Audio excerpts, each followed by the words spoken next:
Hi, Christoph. Could you tell me about yourself? I'm Christoph. I'm the Bloomberg bureau chief in Germany.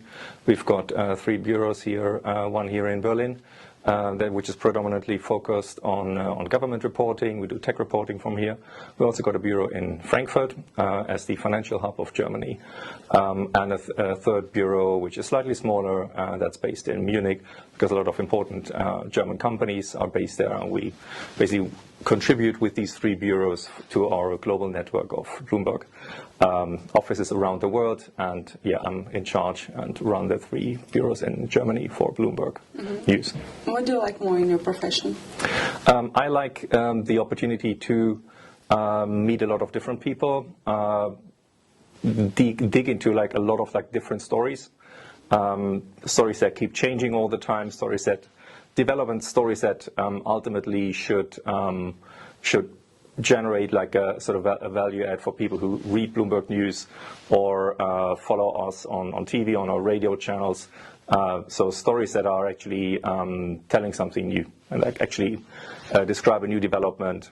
And what is really important for us as a news organization is like whatever story we chase and we develop, that it is ideally actionable, so that actually readers can sit there and that they don't just like feel entertained and like compelled by reading the narrative or watching the TV program, but they can actually do something with the information. That's really important for us. Do you think it will be popular in the future to shoot news, to have news, to watch TV, etc.?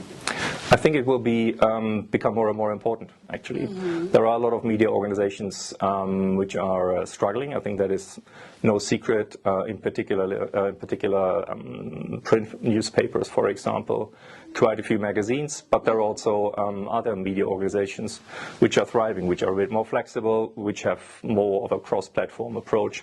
And I think from a demand side, I think there will always be demand for top quality news, specifically for a business and financial audience.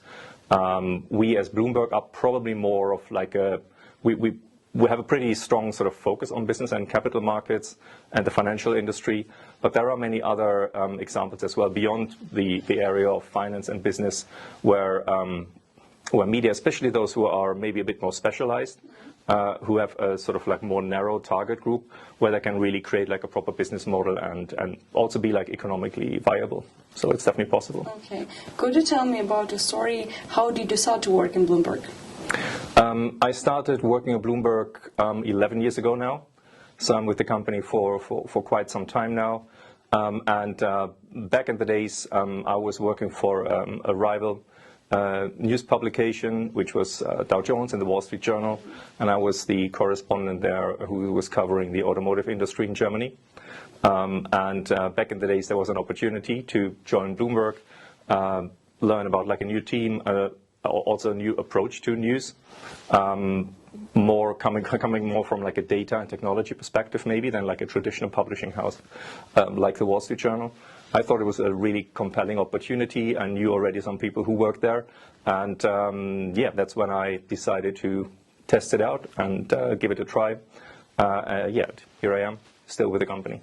How did you understand that you want to do news, that you want to work with news, etc.? This was actually something that first came up during my first internship. I did with a company called DPA-AFX. It's like a German language newswire based predominantly in Frankfurt. And it was part of my sort of early days, like after I graduated from university. I went to Handelsblatt, like the biggest German business daily, and they have like an in-house journalism school. It's called the Holzbring School, and they offer as part of their curriculum, which is about 18 months, or it was 18 months back in the day. They offer like an external stint with other news outlets, and I took this external stint of like 3 months to experience something new, and I always thought the idea of like fast-moving, market-moving financial news in a real-time environment, like sort of like a newswire business, I always found that like really exciting and rewarding, because you can actually see when your news actually moves markets, when securities, stocks, bonds, other securities move because of the stories you generate. So I find that is a particularly rewarding form of journalism, and that's also why I wanted to. Could you tell me what's the difference between traditional journalism and immersive journalism?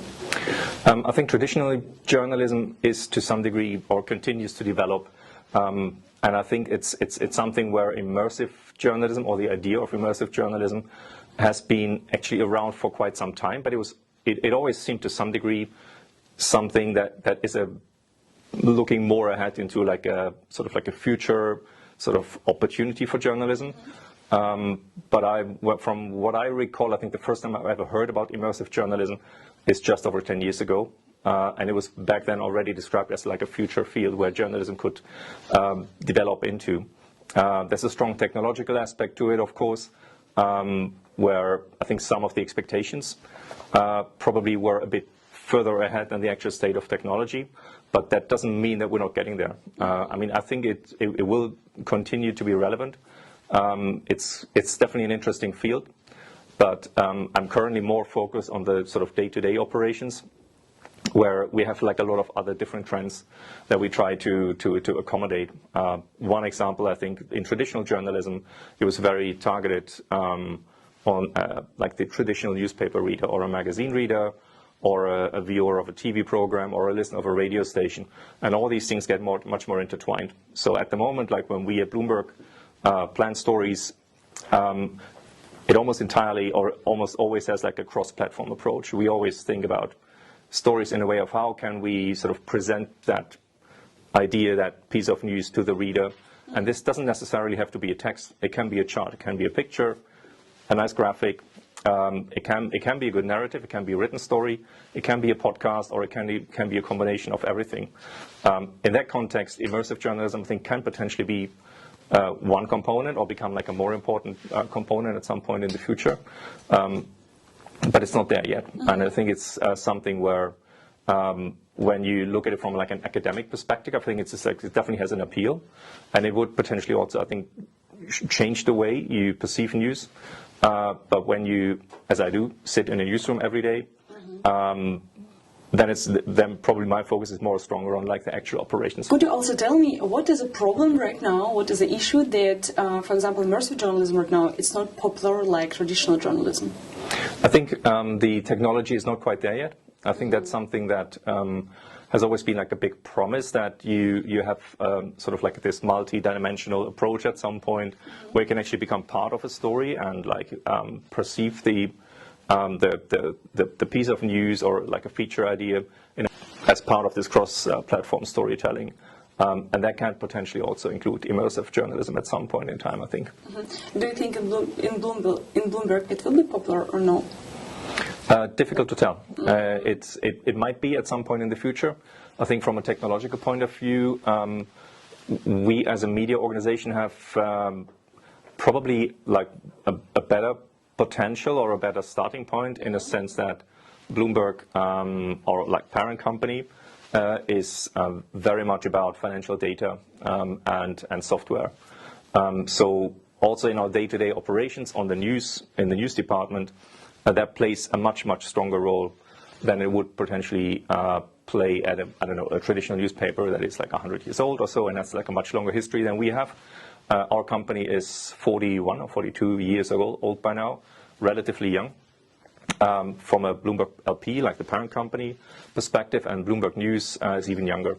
But because we have this strong technological component in our daily work, I think we would or should ideally be sort of faster to embrace these like technological opportunities when they arise. News is always when we need to do it quickly, etc. It's always.